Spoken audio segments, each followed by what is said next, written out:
From the Library of Congress in Washington, D.C.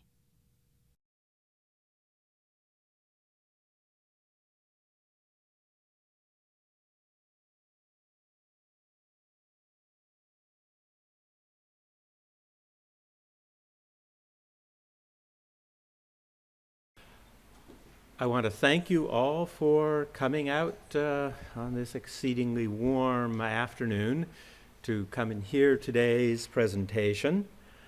On behalf of our chief, Dr. Mary Jane Deeb, who had hoped to be able to be with us, but who I have not yet seen come in the room, and on behalf of all my colleagues and myself, I wish you the best of welcomes. I'm Chris Murphy. I'm the head of the Near East section here in the African Middle Eastern Division. The Near East section, along with its sister section, the Hebraic section, is sponsoring today's presentation. And I'm going to tell you a few things about the division and sections, and then Dr. Muhammad Salhi will introduce today's presenter. The African Middle Eastern Division consists of three sections. The African section, whose staff is responsible for developing the collection from and about sub-Saharan Africa. The Hebraic section, whose staff is responsible for developing the collection from and about Israel and in Hebrew and about Judaica and Hebraica worldwide, and the Near East section, whose staff is responsible for developing the collection from and about all of the Arab countries, Iran, Afghanistan, Tajikistan, Turkey and Turkic Central Asia, the countries of the Caucasus, including Armenia and Georgia, and of course the Muslims in Western China, Russia, and the Balkans. So you see, as a division, we have a very, very wide responsibility. I've mentioned the development of the collections, but there is a second and as important an aspect to the work of the staff here of the division, and that is making the collection accessible. And I don't mean in any sense of cataloging the collection, but rather doing reference work, which consists of anything from telling an individual, yes, we have such and such a title, to having serious reference interviews with readers to provide them with the best methodology to approach our collection in its aid to their research. And part of that access task is also to bring individuals who have either done research in this reading room who are otherwise brought to our attention to give presentations that concern the culture of the area, the very broad area for which the division is responsible. Now, to that end, to introduce today's speaker, I'm going to ask Dr. Muhammad Salhi, one of the Arab world specialists, to come forward now and speak about today's presenter. Muhammad. Thank you, Chris. Our speaker today, Ms. Marjorie Ransom, lived in Yemen twice as a U.S. diplomat in a 30-year career that took her also to Jordan, Saudi Arabia, Lebanon, the United Arab Emirates, Syria, and Egypt.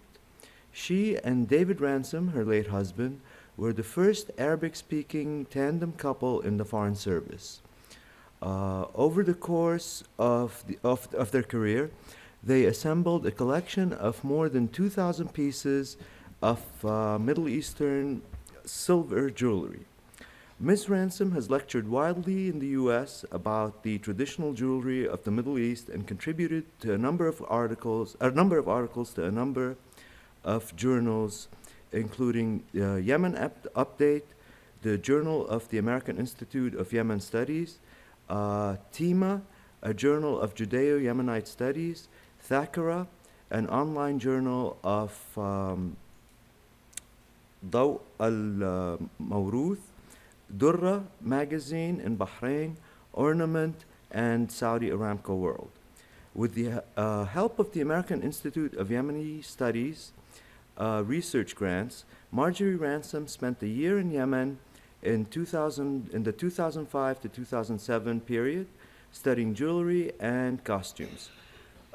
She wrote a book on her findings, Silver Treasures from the Land of Sheba, Yemeni regional jewelry, and plans a second volume on silversmiths. An exhibit of Ms. Ransom's jewelry, Silver Speaks, Traditional Jewelry of the Middle East, was shown at the Bead Museum in Washington, D.C. in 2002-2003, at the Jefferson County Historical Society in Watertown, New York, and the Gibson Gallery of the State University of New York in Potsdam in 2005 and 2006. She also had a gallery at the Arab American National Museum in Dearborn, Michigan, 2007-2008. On this note, I would also like, since we're doing this with the Hebraic section, I would also like to thank Dr. Ann Brenner, who helped me coordinate all this. Now, without further ado, Ms. Marjorie Ransom.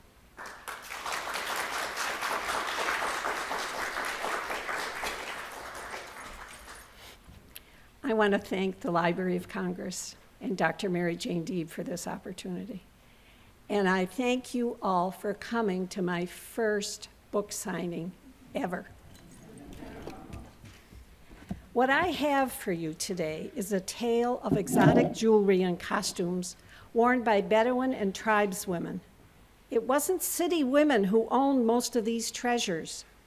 I will alert you to the couple of instances when you are looking at jewelry worn by the urban elite.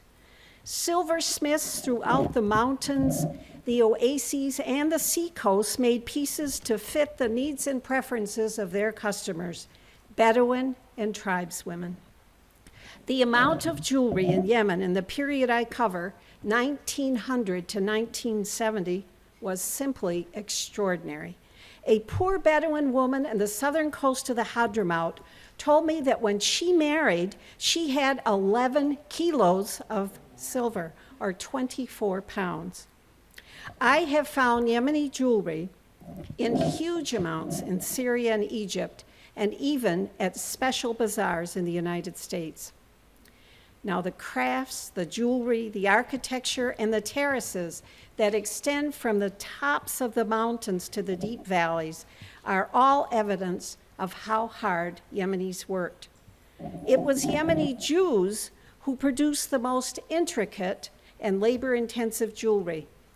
You will see their work in the first portion of my presentation, in which I talk about the northern mountains, and later in their most easternmost settlement in Haban, Shebwa. And I have given you a map in case you want to try to follow my peregrinations. Most Jews left Yemen in the late 1940s in Operation Magic Carpet, which took them from Aden in South Yemen to Israel. But silver dealers to this day use as their best sales pitch that the piece they're selling is Shugul Yahudi, or Jewish work. Now, the bride had to have new jewelry when she married, so most pieces were not passed down. Thus, the jewelry you will see was made in the 20th century, most of it in the 1920s and 30s.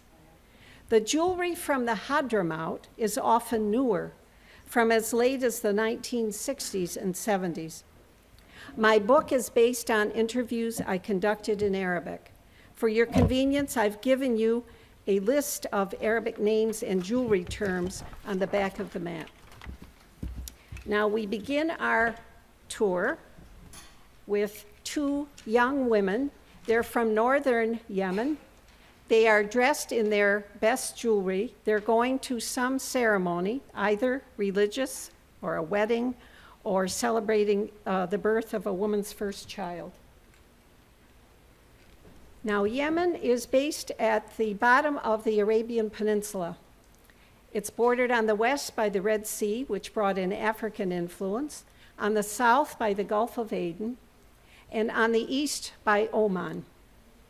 Now, I traveled as far north as Reda. I couldn't go further north because there was a civil war up on the border.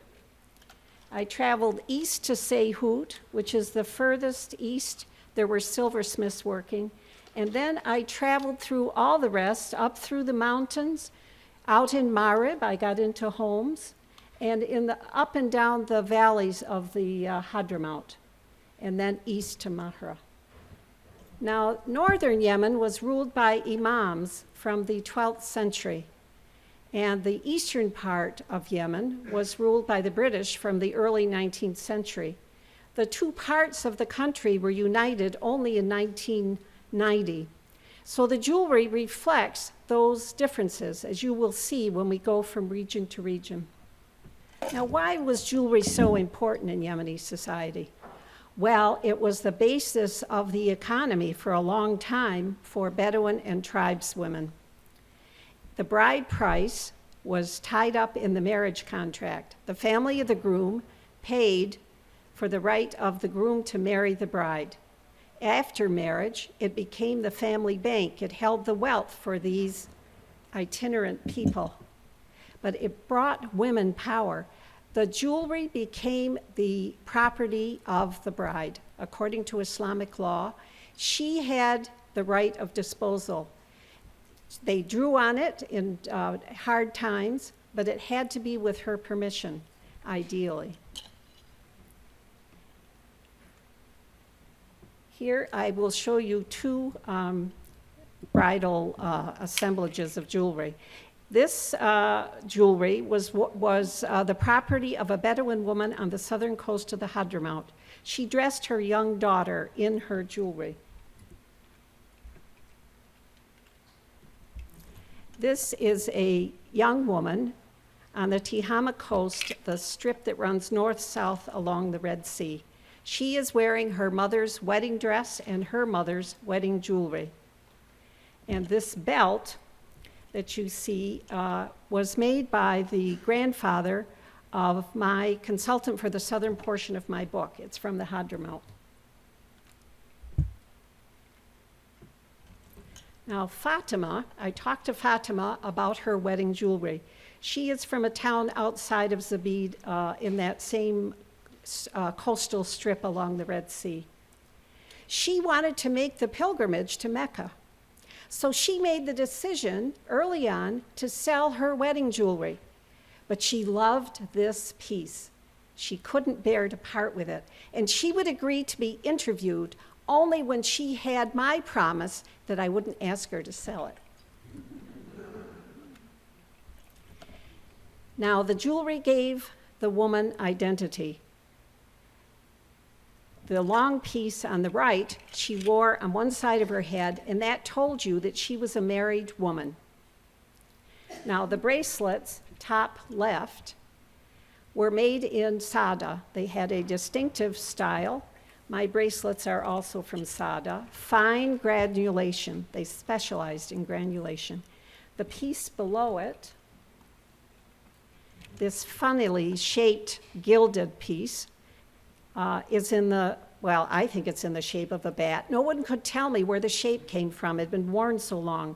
But that would tell you that a woman was married and that she was from Sayun, which is the largest city in the Hadramout, the largest governorate of Yemen. Now, the two pieces in the middle were worn by the urban elite. They're light, they're finely made, they were costly, but they didn't have value in their weight. Both pieces would have been worn in Sana'a by the ruling family or by the families of rich merchants. Now, the times were hard in this period from 1900 to 1970, and people sought protection, especially during childbirth, but in life in general. The headpiece on the left has beads. These beads, particular beads, are made of plastic, but they're in the color of coral. Sometimes they were coral beads. Whether they were coral or artificial beads, they would give you protection, especially from bleeding. The headpiece also has amulets in two shapes, the cucumber shape and the rectangular shape. Originally, they would have held a prayer or a verse from the Quran. Eventually, the shape took on the amulet value without having a prayer. The bracelets in the top right, whoops.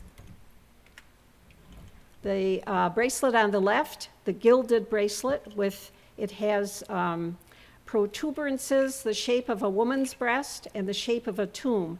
The bracelet itself is called kubur, meaning tomb. It was a bracelet worn by a Jewish bride on the occasion of her wedding. Probably it signified life and death. The bracelet to the right of it, gilded silver, was made throughout the northern mountains. This one is from Mahuit, and there is a motif on that we'll see again. It's the motif of a flower and a whale. I never was able to find out what the origin was or what the particular significance. I'll keep asking. Now, the amulets on the bottom right are all from a valley in the Hadramout. The left one, the bottom left with the red stone on it, was put on a child to prevent toothache, and the red again prevented bleeding. To the right of it is a special one worn in the Sayun area. I'll try to not give you the terms, but it was protected against nosebleed. And the next one is in the shape of a sun and a crescent. Both gave you good fortune. And this cucumber shape is a typical amulet, probably had a verse from the Quran in it. And then these bottom two, one is in the shape of a crescent, one is not, is in a square shape. They both carry the message, "Oh, save me, oh my Redeemer." In general, this jewelry gave women extraordinary pleasure and pride, and I saw that all over Yemen. Now, where did the silver come from? Well, it took me a while to figure that one out. It came from melted down Maria Theresa coins that were minted in the Austro-Hungarian Empire. Yemenis were exporting in the 18th century coffee, incense, indigo, and spices, and they had to get something in return, and they got these coins, which became the currency for the country. But they also were the source of the silver for the jewelry. So the bride always knew what she had in weight. It was always 83.3% silver. The coin always weighed the same. And she would always, she could follow the rise and fall of the value, the price of silver, and she would know what she had in her bank. It also was put in jewelry. You'll see that belt from the Marib, the top left. That would indicate that the woman was prosperous. Now, the tradition of silver jewelry in Yemen goes back to the time of Queen of Sheba. These are gold pieces, but the techniques are the same. You have granulation in two of these pieces, and the top right chain, that is loop and loop chain, which are two of the three most important techniques in Yemeni jewelry till today. The third being filigree, which really became much more prevalent in the 19th century. Now we start our tour of the cities, and we find ourselves in Sana'a. My favorite silver dealer in Sana'a was Hajj Ali Caboose.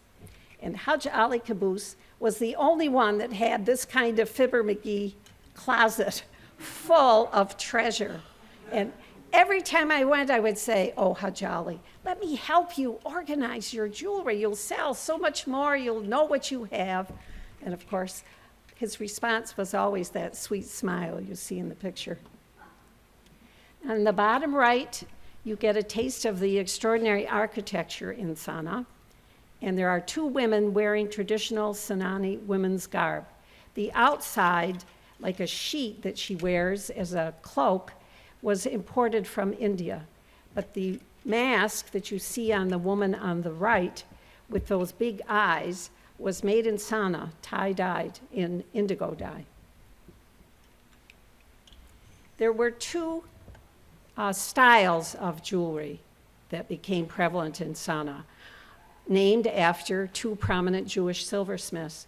The belt, and you see the motif I mentioned before, the flower and the whale, that is signed by Harun Balsani, who was the head of one of these major schools of jewelry.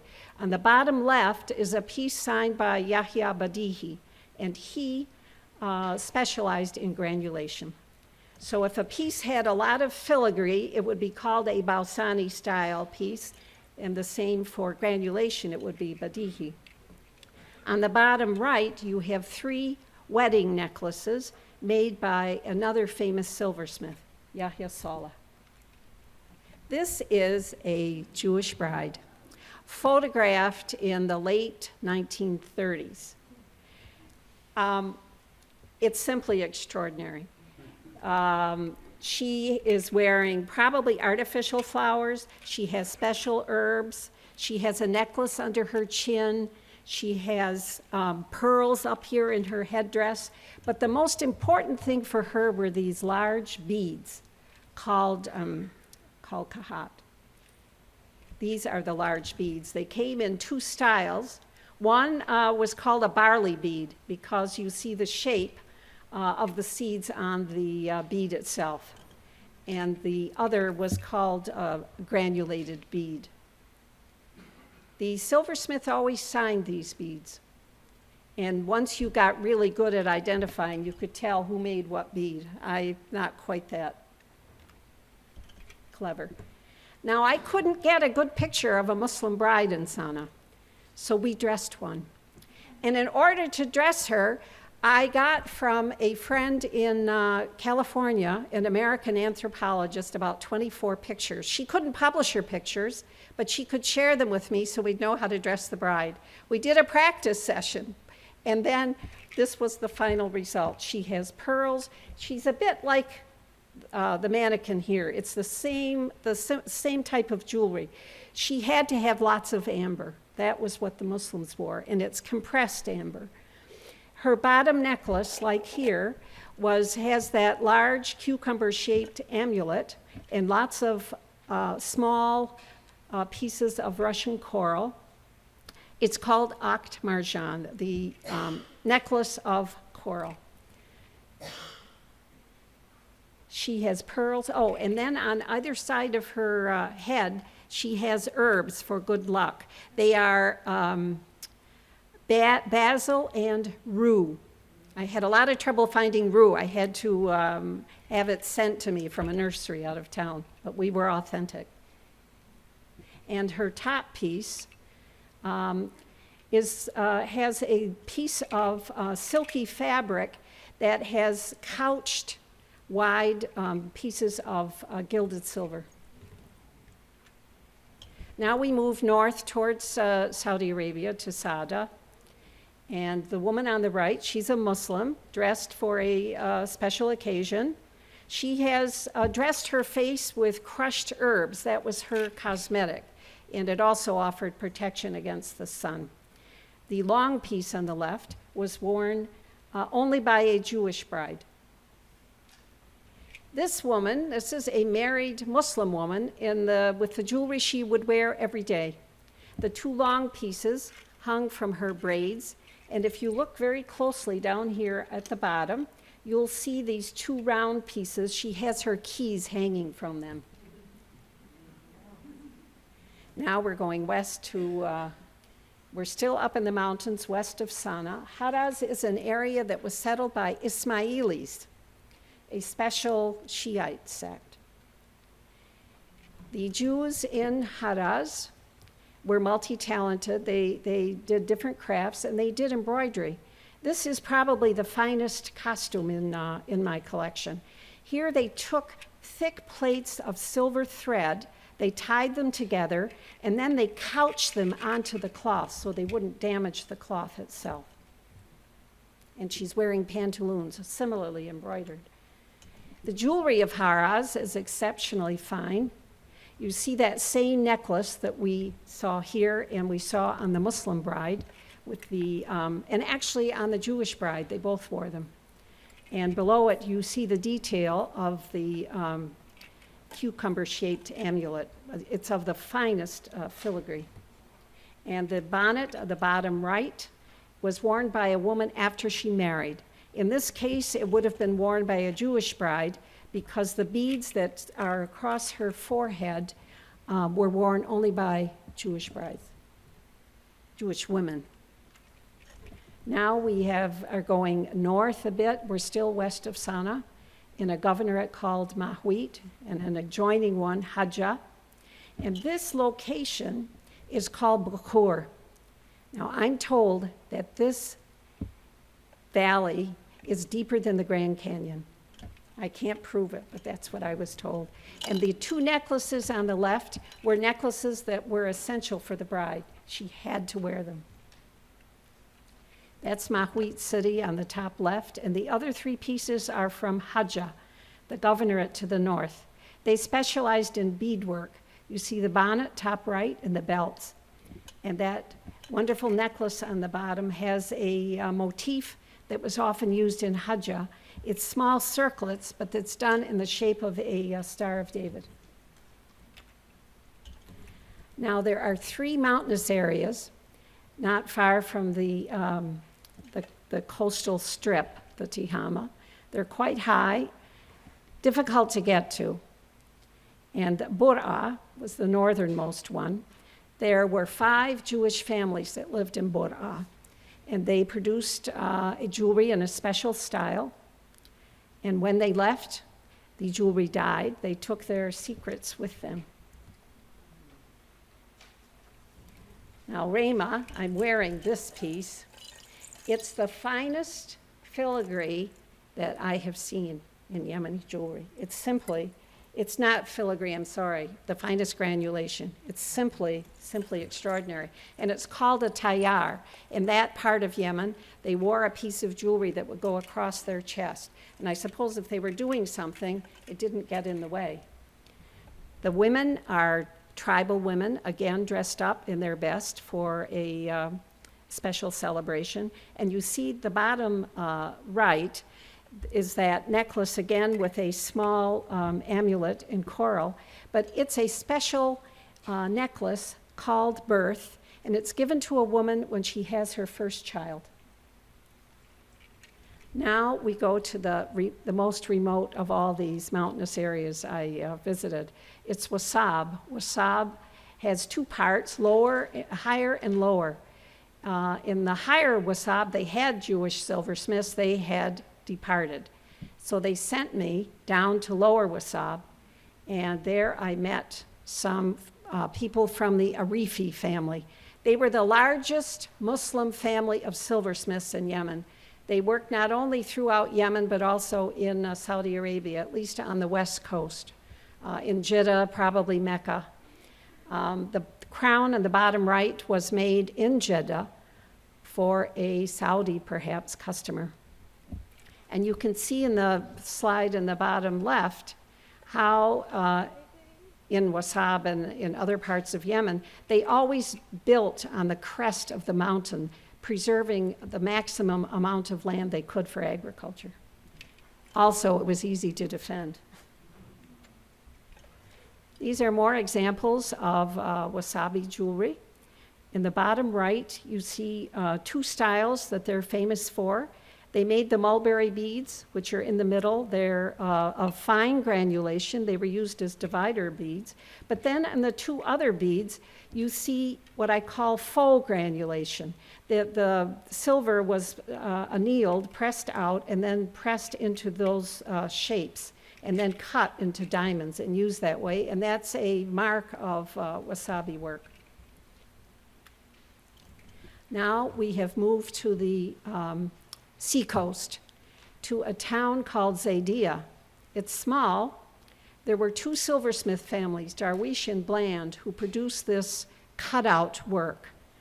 It's jewelry this type of jewelry was only made there and is quite easy to identify. Now, Zabid is a town further south in that same coastal strip. It was very famous in the Middle Ages for its science, and it was very important in the Islamic world at that time. You see the bridal costume of Zabid that's worn to this day. And you see in the bracelets on the right, the bottom bracelet, I'm sorry it's upside down, but it says Rafi'. Rafi' was the name of the largest family of silversmiths in that part of Yemen. And they made all different types of jewelry, the kinds that you see here. Now, on the picture in the bottom left, the top bracelet is hollow, it's incised, it has no granulation, no filigree. I wasn't sure where it was from. I was very suspicious. And then my main informant in Zabid, in the bottom right photo, Muhammad Yami, introduced me to Muhammad Rafi'. And it turned out it was his grandfather who made those bracelets. Now we are jumping east to the Hadramout, the largest governorate in Yemen. I had to show you Shibam, the skyscraper city of the desert. It has houses, buildings 8 stories high, all made of mud in that special mud architecture of the Hadramout. It's the only city of its type that I know of that was built in a totally flat area, in a desert area. Its buildings are its main fortification. It was more a wood-producing city. Sayun, the city very nearby, was its source for jewelry. Sayun had many, many silversmiths. The dress on the bottom left, it's red velvet with couched embroidery. It was the wedding dress worn by the Bedouin in that area. And then on the bottom, on the middle right, you have an amulet made of hyena bone in a crescent shape, and it had to be worn by the bride in Sayun. And there is another one of those wedding belts. Now we go to one of my very favorite places in Yemen. It's called Wadi Duan, which means it's the valley of Duan. You see in the left what it was most famous for. It's painted mud buildings, and it was famous for honey, and the honey came from the eld tree, and I've given you the scientific name here. I went to Hajrain, a large city in Wadi Duan, and talked to a silversmith, and he showed me this enormous wedding belt, which weighed 15 pounds, and he said, oh, if I only had a bigger bride, I could make a belt that weighed 20 pounds.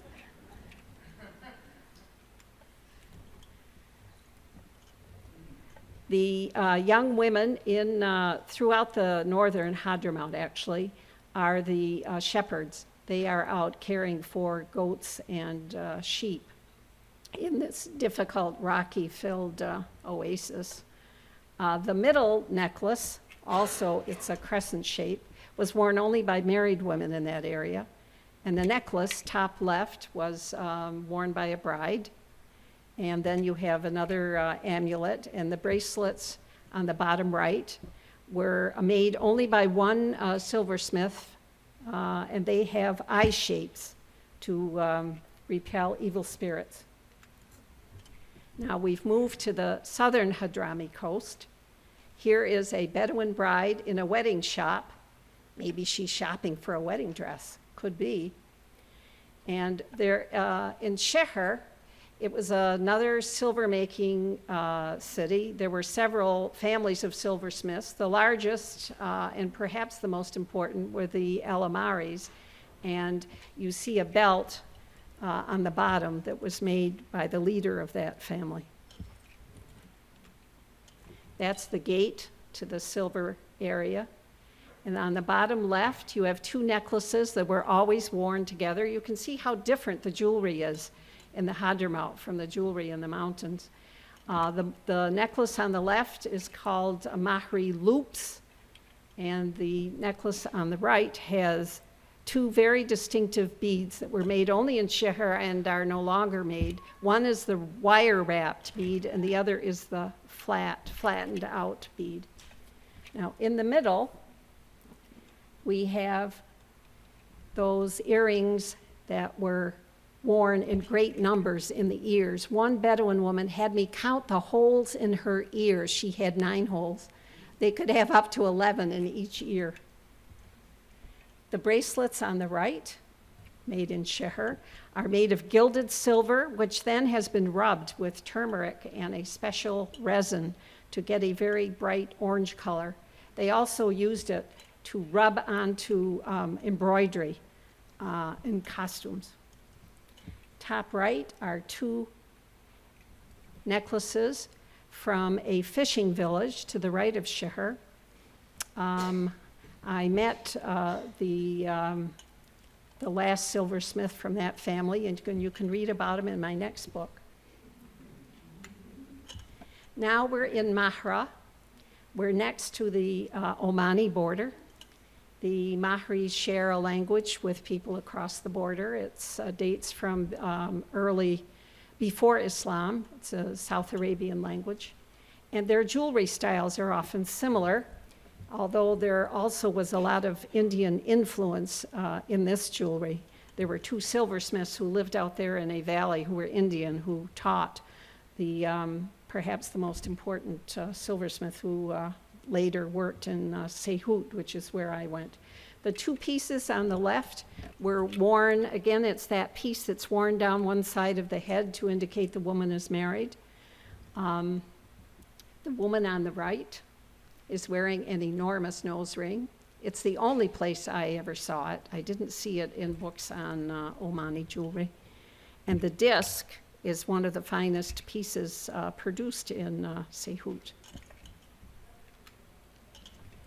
Now we go to Haban Shebwa, which is right in the middle of what was South Yemen. That's where you had the easternmost settlement of Jewish silversmiths, and they all apparently worked in silver, and they did very good work. The belt, top right, you see the buckle is their work, and the buckle in the bottom right belt with those large carnelian stones also was their work. Now, I can't finish a tour of Yemeni jewelry without talking a bit about the role of women. It took me a long time to discover the role of women because men were never very forthcoming about it unless you knew the right question to ask. I met with a silversmith in Hodeidah. His wife had traveled to Saudi Arabia. She wasn't there, so I couldn't interview her, but he let me photograph her belt. She wove that belt from one crochet hook, the backing, and he said she could do it very quickly. She would go to women's teas and gatherings and just sit there and work away while she carried on conversation.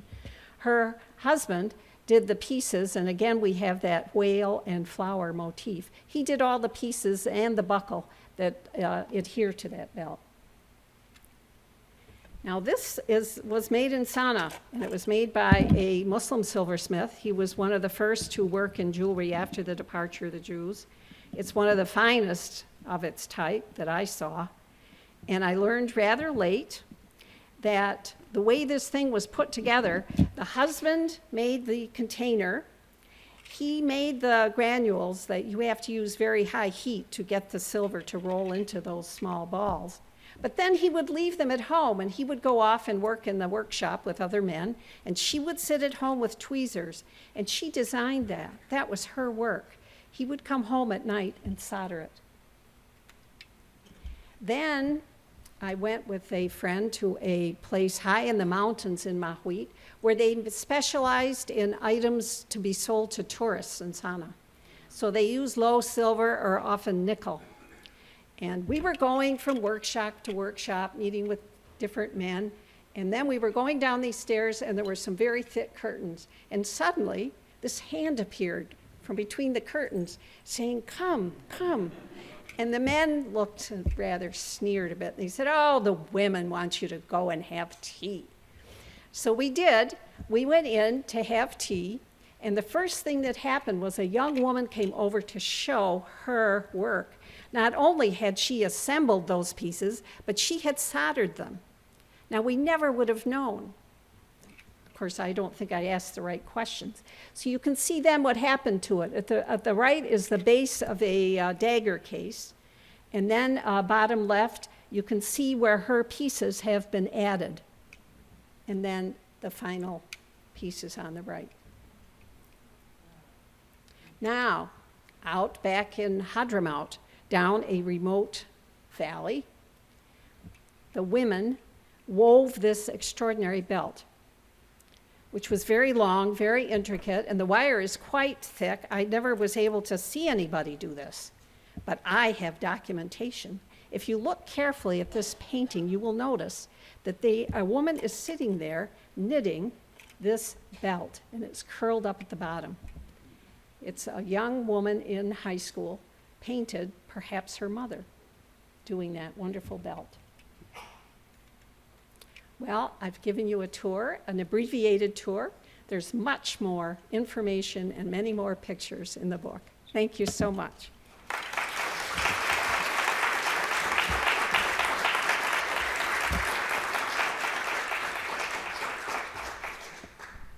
Now, if there are questions. Yes, Mary Jane. Thank you very much. It's a wonderful, wonderful presentation, and the book is fantastic. I wanted to ask you, so there are no silver mines at all in Yemen? There were silver mines in the time of when the Iranians occupied Yemen long before Islam. There was a working silver mine, and that's the last one I could find evidence of. Yes. Okay, at what point in your career did you realize that this was going to be your focus? Was there one particular event that happened, or? No, what really happened, when I worked, I mean, we were a tandem couple with 3 children. I never had time to think. You never thought about retirement. One woman who organized exhibits for me later. She was in the Bead Society. I met her. I went to a Bead Society meeting. She persuaded me to organize my jewelry, which was a formidable task. And then, she put together an exhibit, and that was the beginning of exhibits. And that led to participation in this seminar on Yemeni culture, where I talked about Yemen, and that the jewelry, really, what I was doing was showing pictures. I knew nothing. And I was encouraged to do it. And then suddenly, when my husband died, I needed something dramatically different. And I wrote a proposal and got it, and away I went. And I was very nervous because I wasn't an anthropologist.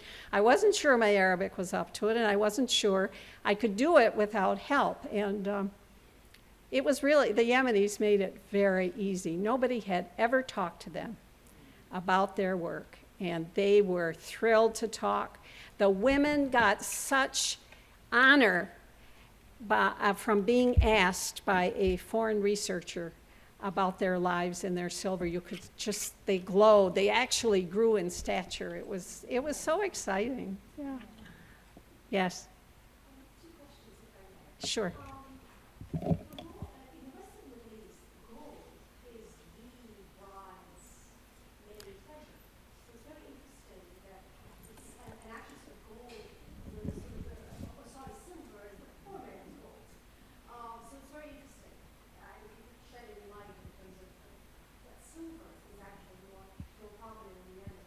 And then, in your travels, did you see a connection between the jewelry in Morocco and Yemen? Because I see a lot of similarities.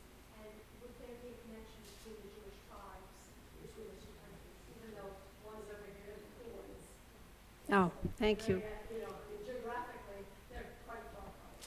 Well, good questions. Silver was important in a lot of places. The transition to gold took place at different times. I think in the Mediterranean area, probably the 30s, 40s. In Yemen, it came later, partly because they were isolated, partly because silver lost value compared to gold, but that again happened rather late. So in Yemen, they gave up silver jewelry for a number of reasons. After the revolution in '62, it was considered old-fashioned in the north. In the South, you really had to have too much silver jewelry to hold the family wealth. Gold was better. It was less and it was more useful. And then I think really when Yemeni workers went to Saudi Arabia in great numbers in the 70s, they came back with new ideas, and gold was fashionable. And so it's the old ladies like me still love it. But similarities, well, you know, I haven't spent a lot of time in Morocco. The Yemenis did provide the soldiers for the Arab Revolt, and probably some of them settled there.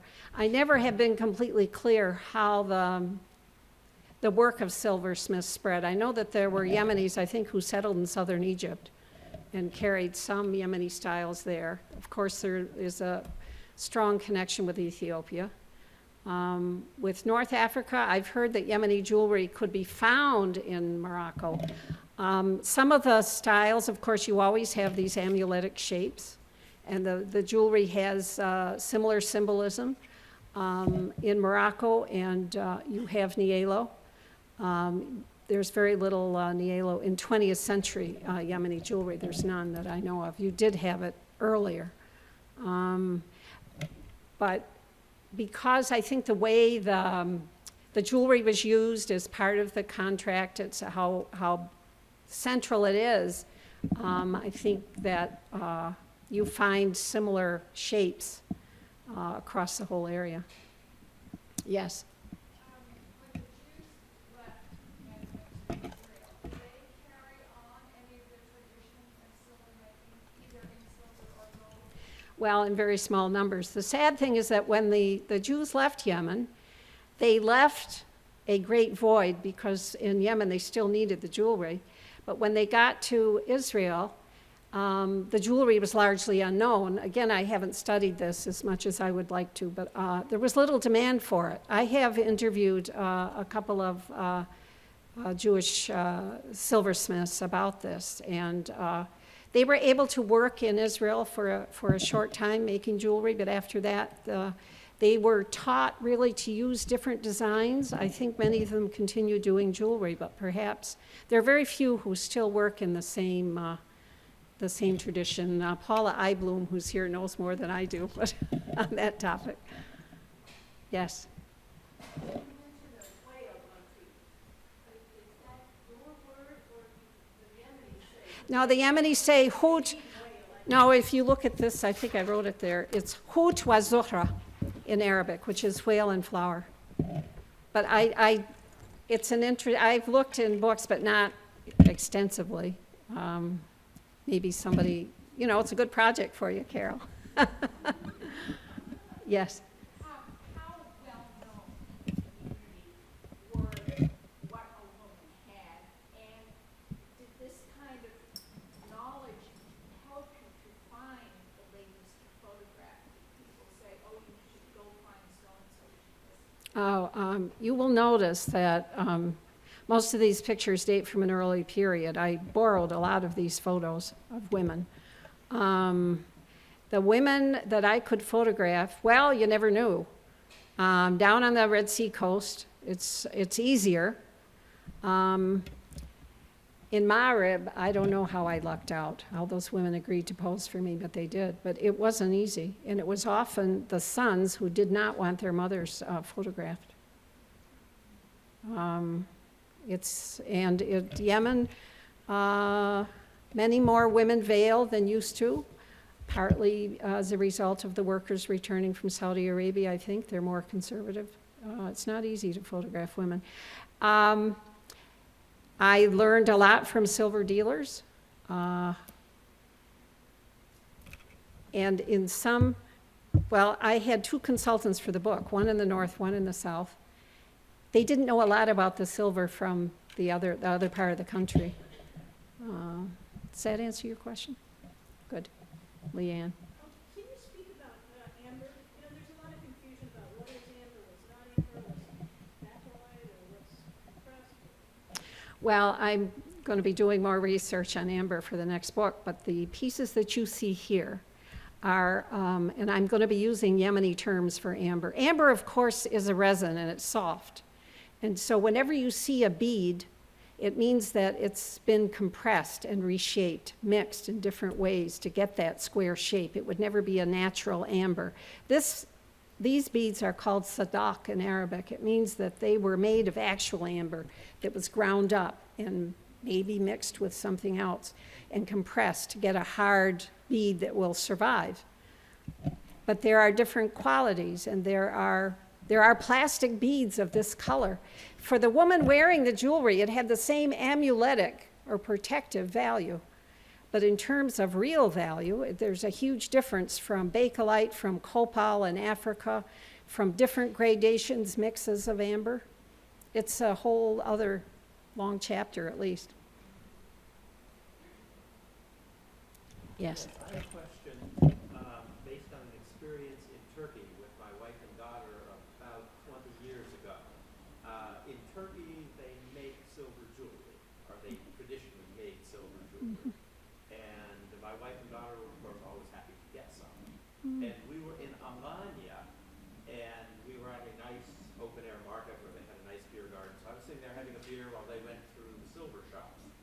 And there was a gentleman who said to me, you know, the silver they're buying didn't come from Turkey. And I said, okay, where'd it come from? He said, Mexico. And then I said, and the work? He said, all done in Thailand. And this was very, very good reproduction. How long ago was this? Ann is 36, so she was 18, so 18 years ago. And I was wondering whether that kind of international commercial system is beginning to enter the Yemen. It's awful. But I lived in the old city, and there was a market where I would go to buy my vegetables and things, and they were selling Chinese reproductions, actually, of that bottom necklace, that Akt Marjan, that important piece, in tin and, I don't know, it was like some type of plastic, selling it for the equivalent of $4. Okay, because this was real silver. No,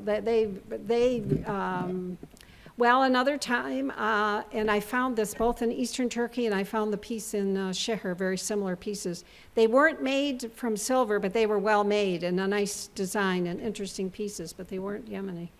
But in Yemen, the work continued. I interviewed silversmiths who were primarily my age. Their sons had gone into different work, but they knew the work. If they could make a living, they would continue to do the work. But with Yemen and the state it's in, there are no customers. It was foreigners who were buying the jewelry they were making, so it's very hard. Thank you. Well, thank you, Marjorie Ransom, for such a wonderful and informative lecture. There will be a book signing, as I mentioned, right over there if you're interested in buying one of her books. And thank you all for coming. This has been a presentation of the Library of Congress. Visit us at loc.gov.